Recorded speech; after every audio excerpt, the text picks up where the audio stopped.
Hi everyone, कैसे हो आप सब। तो चलिए आज की एक्सप्लेनेशन शुरू करते हैं। तो एपिसोड की शुरुआत स्कॉट से होती है जो कि एक पार्किंग एरिया में होता है। तभी अचानक से इसे यहाँ पर एक भेड़िए की परछाई दिखती है जिसे देखकर स्कॉट काफ़ी घबरा जाता है कि कहीं ये अल्फा तो नहीं है ना। पर साइड में हम व्यूअर्स देखते हैं कि ये अल्फा नहीं बल्कि डेरेक था, जो कि इस तरीके से छिप कर स्कॉट पर हमला कर उसे अचानक से आने वाले खतरे के लिए तैयार कर रहा था, जिसे सुनकर स्कॉट को काफ़ी गुस्सा आता है डेरेक पर। इसके बावजूद भी स्कॉट डेरेक की मदद लेना चाहता था अपनी वेयरवुल्फ वाली पावर को कंट्रोल करने के लिए, ताकि ये अल्फा नाम की मुसीबत से अपने दोस्तों की रक्षा कर सके।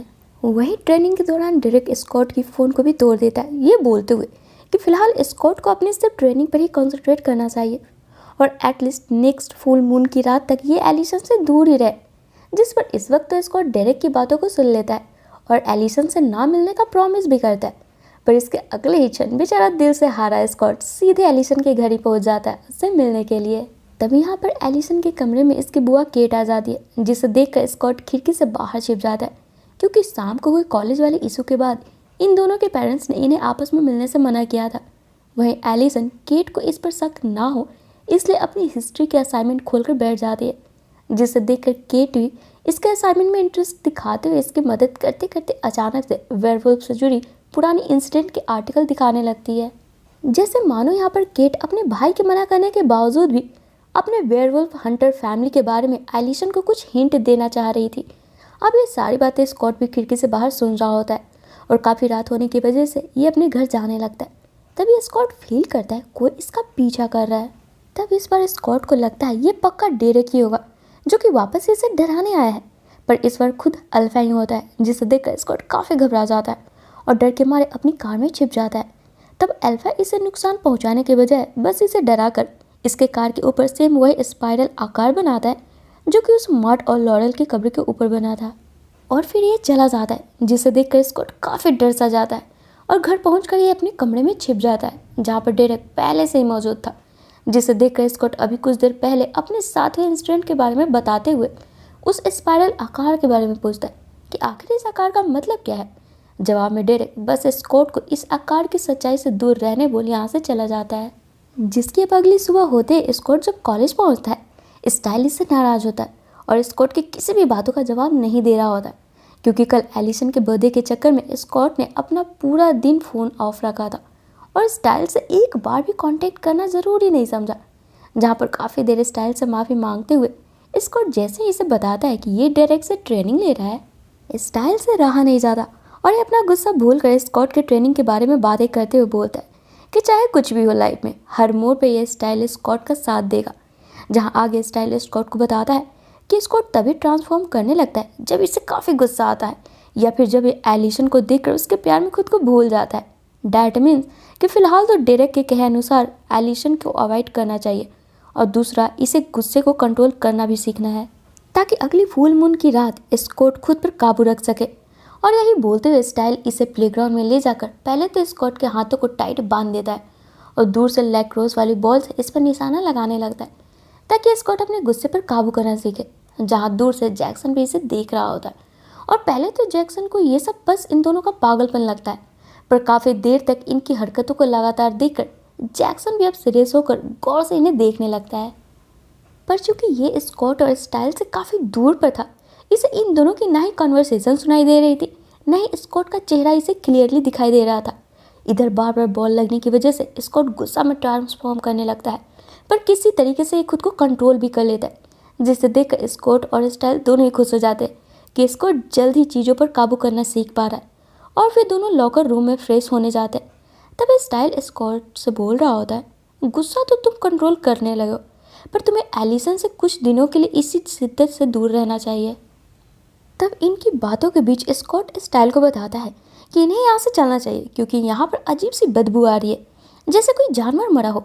और फिर ये दोनों यहाँ से चले जाते हैं। तब इनके जाते ही हम जैक्सन को देखते हैं, जो कि इनकी बातों को सुन रहा होता है और ये देखने में काफ़ी बीमार भी लग रहा होता है, जैसे मानो वो बदबू जैक्सन के शरीर से ही आ रही थी, क्योंकि डेरेक के पंजों की जख्म की वजह से जैक्सन के शरीर में इन्फेक्शन हो गई थी, जिसकी वजह से इसकी हालत दिन पर दिन खराब ही होते जा रही थी। पर ये खुल के इस बारे में किसी से बात तक नहीं कर रहा था। अब इसके बाद जैक्सन एलिसन के पास जाकर उससे बातें कर उससे दोस्ती करने की कोशिश करने लगता है, जैसे मानो एलिसन के जरिए कुछ करने के फिराक में है। वहीं आगे इकोनॉमिक्स की क्लास में एलिसन स्कॉट से बातें करने की कोशिश करती है, पर स्कॉट इसे एक्सक्यूज़ देकर इग्नोर करने लगता है, ये सोचकर कि एलिसन इसकी ट्रेनिंग में इसकी कमज़ोर कड़ी है। तब यहाँ पर इकोनॉमिक्स टीचर स्कॉट से कुछ क्वेश्चंस पूछने लगते हैं, जिसके आंसर ना देने पर स्कॉट को काफ़ी डांट पड़ने लगती है। तब यहाँ पर स्टाइल स्कॉट के पास रखे हार्ट बीट मेजर करने वाली डिवाइस जो कि स्टाइल ने इसे गिफ्ट करी थी उसे देखता है, जिस पर कि स्कॉट की हार्ट बीट काफ़ी तेज़ बढ़ रही थी। डैट मीन्स के स्कॉट को गुस्सा आ रहा था, पर अचानक से इसके हार्ट बीट नॉर्मल हो जाती है। तब पहले तो स्टाइल को लगता है कि स्कॉट इतनी जल्दी खुद पर काबू करना सीख रहा है, पर तभी इसकी नज़र बेंच के नीचे जाती है। तब ये देखता है दरअसल एलिसन स्कॉट के हाथों को पकड़ी हुई है, जिसकी वजह से स्कॉट नॉर्मल हुआ है, यानी कि एलिसन इसकी कमजोरी नहीं बल्कि ताकत है।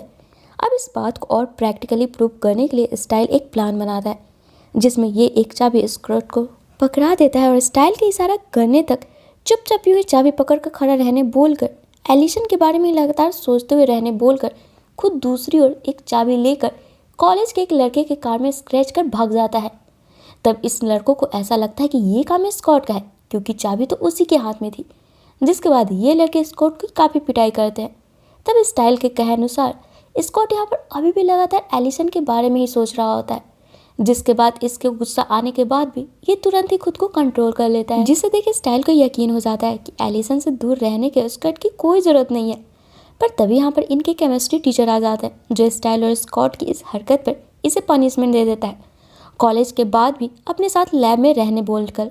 वहीं दूसरी तरफ अब हम डेरेक को देखते हैं, जो कि अपने अंकल पीटर से हॉस्पिटल मिलने जाता है, जो कि अभी भी कोमा में ही था, जिनसे डेरेक बात करने की कोशिश करता है, ये बोलते हुए कि डेरेक अभी बड़ी मुसीबत में है, इसे अंकल पीटर से कुछ जानना है।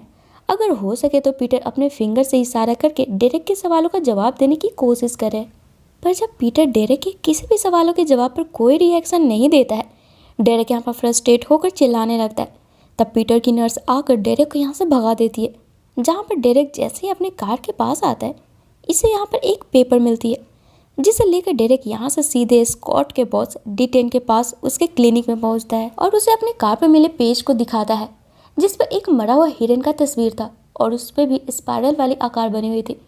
और जब इस हिरन की डेड बॉडी मिली थी, उसे इसी क्लिनिक में लाया गया था पोस्टमार्टम के लिए, जिसके बारे में डेरेक जब डिटेन से पूछता है कि क्या कुछ अलग मिला था हिरन के शरीर में, जिस पर डिटेन इसके बातों को इग्नोर कर देता है, जैसे ये इस बारे में कुछ बात ही नहीं करना चाहता है। यहाँ पर डिटेन के इस बर्ताव को देखकर डेरेक को इस पर शक होने लगता है कि कहीं यही तो अल्फा नहीं है ना, जिसके पास स्कॉट रहता है, इसलिए इसने स्कॉट को काटा होगा। और यही सोचते हुए डेरेक इस पर हमला करने लगता है। तभी एन वक्त पर स्कॉट आकर डेरेक को रोक लेता है और डेरेक को गलत साबित करने के लिए यहाँ पर बेहोश डिटेन को और स्टाइल के साथ यहाँ पर डेरेक को अपने स्कूल लाता है और फिर यहाँ के स्पीकर से हॉलिंग करने लगता है, यानी कि भेड़िए की आवाज़ निकालने लगता है, ताकि असली अल्फा इसके हॉलिंग को सुनकर यहाँ आ जाए। तो फ्रेंड्स, हॉलिंग वो प्रोसेस है ना, जिससे एक भेड़िया दूसरे भेड़िए की आवाज़ सुन इनके पास आ जाते हैं, जैसे कि फॉक्सेस यानी कि लोमड़िया या फिर जिसको हम सियार कहते हैं वो भी किया करते हैं। जहाँ अब एपिसोड के आखिर में स्कॉट के हॉलिंग से यहाँ पर सच में अल्फा पहुँच जाता है। अब जब स्टाइल और स्कॉट अपनी कार में डिटेन को देखने जाते हैं, वो कार से गायब होता है और तभी इनके सामने पहली बार अल्फा आता है, जो कि डेरेक को बुरी तरीके से घायल कर अपने पंजों में टांगे हुए था। अब यह नज़ारा देख स्टाइल और स्कॉट फौरन ही अपनी जान बचाते हुए फिलहाल तो अपने कॉलेज के भीतर जाकर छिप जाते हैं और इसी के साथ ये एपिसोड यहीं पे ख़त्म हो जाती है। जिसके अब आगे के एपिसोड देखने के लिए ना फ्रेंड्स, कमेंट बॉक्स में नेक्स्ट एपिसोड लिखना बिल्कुल ना भूलें। तो चलिए फिर मिलते हैं अपने नेक्स्ट एपिसोड में। Till then take care and bye bye.